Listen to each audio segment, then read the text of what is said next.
ಕೇಂದ್ರ ಸರ್ಕಾರವನ್ನು ಉಳಿಸಿಕೊಳ್ಳಲು ನಿತೀಶ್ ಹಾಗೂ ಚಂದ್ರಬಾಬು ನಾಯ್ಡು ಸರ್ಕಾರಗಳಿಗೆ ಭರಪೂರ ಮುಂಗಡ ಬಜೆಟ್ ಮಂಡಿಸಲಾಗಿದೆ. ನಮ್ಮ ಕರ್ನಾಟಕ ರಾಜ್ಯಕ್ಕೆ ಭಾರೀ ಅನ್ಯಾಯ, ಮಲತಾಯಿ ಧೋರಣೆ ಬಜೆಟ್ ಮಂಡಿಸಲಾಗಿದೆ ಎಂದು ಆರೋಪಿಸಿ ಜಿಲ್ಲಾ ಕಾಂಗ್ರೆಸ್ ಪಕ್ಷದ ವತಿಯಿಂದ ತುಮಕೂರು ನಗರದ ಭದ್ರಮ್ಮ ವೃತ್ತದಲ್ಲಿ ಪ್ರತಿಭಟನೆ ನಡೆಸಿ ಚೊಂಬು ಪ್ರದರ್ಶಿಸಿ ಆಕ್ರೋಶ ವ್ಯಕ್ತಪಡಿಸಿದರು. ನಮ್ಮ ರಾಜ್ಯದಿಂದ ಅಧಿಕ GST ಹಣವನ್ನು ಪಡೆದುಕೊಂಡರೂ ಬಿಹಾರ ಹಾಗೂ ಆಂಧ್ರ ಪ್ರದೇಶಕ್ಕೆ ಹೆಚ್ಚುವರಿ ಸವಲತ್ತುಗಳನ್ನು ನೀಡುವ ಮೂಲಕ ಏಕೆ ಮಲತಾಯಿ ಧೋರಣೆ ಅನುಸರಿಸುತ್ತಿದ್ದಾರೆ ಎಂದು ಹಣಕಾಸು ಸಚಿವೆ ನಿರ್ಮಲಾ ಸೀತಾರಾಮನ್ ವಿರುದ್ಧ ಕಿಡಿಕಾರಿದರು. ಮೇಕೆದಾಟು ಯೋಜನೆ ಜಾರಿ, ಭದ್ರಾ ಮೇಲ್ದಂಡೆ ಯೋಜನೆ ವಿಚಾರ ಬಜೆಟ್ನಲ್ಲಿ ಪ್ರಸ್ತಾವನೆ ಇಲ್ಲ ಎಂದು ಪ್ರತಿಭಟನೆಕಾರರು ದೂರಿದರು. ಜಿಲ್ಲಾ ಕಾಂಗ್ರೆಸ್ ಕಚೇರಿಯಿಂದ ಭದ್ರಮ್ಮ ಚೌಟ್ರಿವರೆಗೂ ಮೆರವಣಿಗೆಯನ್ನು ನಡೆಸಿ ವೃತ್ತದಲ್ಲಿ ಕೆಲಕಾಲ ಕೇಂದ್ರದ ವಿರುದ್ಧ ಘೋಷಣೆ ಕೂಗಿದರು. ಕೆಪಿಸಿಸಿ ಮಾಜಿ ಕಾರ್ಯದರ್ಶಿ ಇಕ್ಬಾಲ್ ಅಹಮದ್ ಹಾಗೂ ಜಿಲ್ಲಾ ಕಾಂಗ್ರೆಸ್ ಅಧ್ಯಕ್ಷ ಚಂದ್ರಶೇಖರ್ ಗೌಡ ಮಾತನಾಡಿದರು. ಪ್ರತಿಭಟನೆಯಲ್ಲಿ ನಗರಸಭೆ ಮಾಜಿ ಉಪಾಧ್ಯಕ್ಷ ವಾಲಿಯ ಚಂದ್ರಯ್ಯ, ಮಾಜಿ ಅಧ್ಯಕ್ಷ ಅಸ್ಲಂ ಪಾಷಾ, ಜಿಲ್ಲಾ ಪಂಚಾಯತ್ ಮಾಜಿ ಸದಸ್ಯ ಕೆಂಚಮಾರಯ್ಯ, ಕಾಂಗ್ರೆಸ್ ಮುಖಂಡರಾದ ಗೀತಾ, ಸುಜಾತ ಸೇರಿದಂತೆ ಇನ್ನೂ ಹಲವು ಕಾರ್ಯಕರ್ತರು ಭಾಗವಹಿಸಿದ್ದರು.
ಜಿಲ್ಲಾ ಕಾಂಗ್ರೆಸ್ ಸಮಿತಿಯ ವತಿಯಿಂದ ಕೇಂದ್ರ ಸರ್ಕಾರದ ಮಲತಾಯಿ ಧೋರಣೆ ಏನು 10 ವರ್ಷಗಳಿಂದಲೂ ಕೂಡ ನರೇಂದ್ರ ಮೋದಿಯವರ ಸರ್ಕಾರ ನಡೆಸಿದ್ರು. ಕರ್ನಾಟಕದ GST ಹಣವನ್ನು ತಗೊಂಡೋಗಿ ಉತ್ತರ ಪ್ರದೇಶ, ಬಿಹಾರವನ್ನು ಉದ್ಧಾರ ಮಾಡಿದ್ರು. ಕರ್ನಾಟಕದ ಪಾಲಿನ ತೆರಿಗೆ ಹಣವನ್ನು ಕೂಡ ಕೊಡಲಿಲ್ಲ. ಅದಕ್ಕಾಗಿ ನಮ್ಮ ರಾಜ್ಯದ ಮುಖ್ಯಮಂತ್ರಿಗಳಾದ ಸಿದ್ದರಾಮಯ್ಯನವರು, ಉಪಮುಖ್ಯಮಂತ್ರಿಗಳಾದ DK ಶಿವಕುಮಾರ್ ಅವರು, ನಮ್ಮ ನಾಯಕರಾದ ಸನ್ಮಾನ್ಯ ಪರಮೇಶ್ವರ್ ಸಾಹೇಬರು ಆದಿಯಾಗಿ ಎಲ್ಲರೂ ದೆಹಲಿಗೆ ಹೋಗಿ ಪ್ರತಿಭಟನೆ ಮಾಡಿದ್ರು ಕೂಡ ನಮ್ಮ ತೆರಿಗೆ ಹಣವನ್ನು ಕೊಡಲಿಲ್ಲ. ಆದರೆ ಈ ದಿನ ಮತ್ತೊಂದು ಮಲತಾಯಿ ಧೋರಣೆಯನ್ನು ಮಾಡಿದ್ದಾರೆ. ಕರ್ನಾಟಕಕ್ಕೆ ಚೊಂಬನ್ನು ಕೊಟ್ಟಿದ್ದಾರೆ. ಅದು ಹೇಗೆ ಅಂತ ನೀವು ಕೇಳ್ಬೋದು. ಏನು ಈ ಅಂಗವಿಕಲ ಸರ್ಕಾರ ಇದೆ, ನಿತೀಶ್ ಕುಮಾರ್ ಮತ್ತು ಚಂದ್ರಬಾಬು ನಾಯ್ಡು ಅವರ ಸಹಕಾರದಿಂದ ನಡೀತಾ ಇದೆ. ಅವರನ್ನ ಮನವೊಲಿಸೋದಕ್ಕಾಗಿ ಬಿಹಾರಕ್ಕೆ 58,990 ಕೋಟಿ ರೂಪಾಯಿಗಳನ್ನು ಕೊಟ್ಟಿದ್ದಾರೆ. ಅದೇ ರೀತಿ ಆಂಧ್ರ ಪ್ರದೇಶಕ್ಕೆ 15,000 ಕೋಟಿ ರೂಪಾಯಿಗಳನ್ನು ಕೊಟ್ಟಿದ್ದಾರೆ. ಕರ್ನಾಟಕಕ್ಕೆ ಕೊಟ್ಟಿರೋದು ಅಂತೂ ಚೊಂಬು.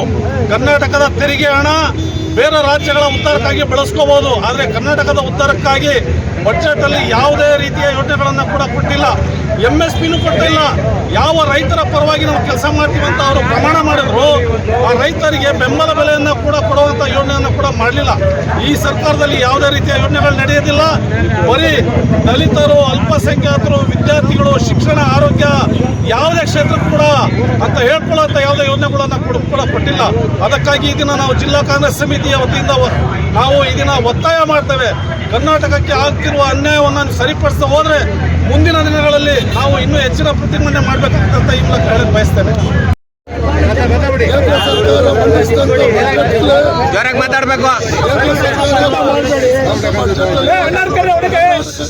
ಯಾವುದೇ ರೀತಿ ಸಹಕಾರ ಕೊಟ್ಟಿಲ್ಲ. ಅದರ ವಿರುದ್ಧವಾಗಿ ಇವತ್ತು ಕಾಂಗ್ರೆಸ್ ಪಕ್ಷ ಪ್ರತಿಭಟನೆ ನಡೆಸ್ತಾ ಇದೆ. ಈ ನಮ್ಮ ಕರ್ನಾಟಕದಿಂದ 19 ಜನ ಸಂಸದರು ಬಿಜೆಪಿಯಿಂದ ಆಯ್ಕೆ ಆಗಿದ್ರು ಕೂಡ ಅವ್ರು ಯಾರು ಧ್ವನಿ ಎತ್ತಾ ಇಲ್ಲ. 4 ಜನ ಮಂತ್ರಿಗಳಿದ್ದಾರೆ. ಅವರಿಂದಲೂ ಕರ್ನಾಟಕಕ್ಕೆ ಯಾವುದೇ ರೀತಿ ಅನುಕೂಲ ಇಲ್ಲ. ಅದಕ್ಕೋಸ್ಕರ ಇವರು ಮಾಡೋ ತಾರತಮ್ಯ, ಒಂದು ರಾಜ್ಯಕ್ಕೊಂದು ಇನ್ನೊಂದು ರಾಜ್ಯಕ್ಕೊಂದು ಇವೆಲ್ಲರೂ ಪ್ರತಿಭಟಿಸೋದ್ರ ಮುಖಾಂತರ ಕರ್ನಾಟಕಕ್ಕೆ ಚೆಂಪು ಕೊಟ್ಟಿರೋದಕ್ಕೆ ಇವತ್ತು ಕಾಂಗ್ರೆಸ್ ಪಕ್ಷದ ವತಿಯಿಂದ ನಮ್ಮ ಪಕ್ಷದ ಏನು ಸೂಚನೆ ಪ್ರಕಾರ ಪ್ರತಿಭಟನೆ ನಡೆಸ್ತಾ ಇದ್ದೀವಿ. ಎಲ್ಲ ಜಿಲ್ಲಾ ಕೇಂದ್ರಗಳಲ್ಲೂ ಇವತ್ತು ನಾಳೆ ನಾಡಿದ್ದು 3 ದಿನನೂ ಇದರ ವಿರುದ್ಧ ನಾವು ಕೇಂದ್ರ ಸರ್ಕಾರದ ವಿರುದ್ಧ ಅವರು ಮಾಡತಕ್ಕಂಥ ಧೋರಣೆ ವಿರುದ್ಧ ಇವತ್ತು ಟ್ಯಾಕ್ಸ್ ಕಟ್ಟೋದ್ರಲ್ಲಿ ನಾವು ಕರ್ನಾಟಕದಲ್ಲಿ ನಾವು 3ನೇ ಸ್ಥಾನದಲ್ಲಿದ್ದೀವಿ.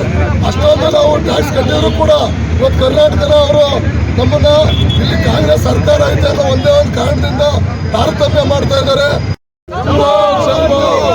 ಕೇಂದ್ರ ಸರ್ಕಾರದಿಂದ ಕರ್ನಾಟಕಕ್ಕೆ ಕೊಟ್ಟಿರೋದು, ಕೇಂದ್ರ ಸರ್ಕಾರದಿಂದ ಕರ್ನಾಟಕಕ್ಕೆ ಕೊಟ್ಟಿರೋದು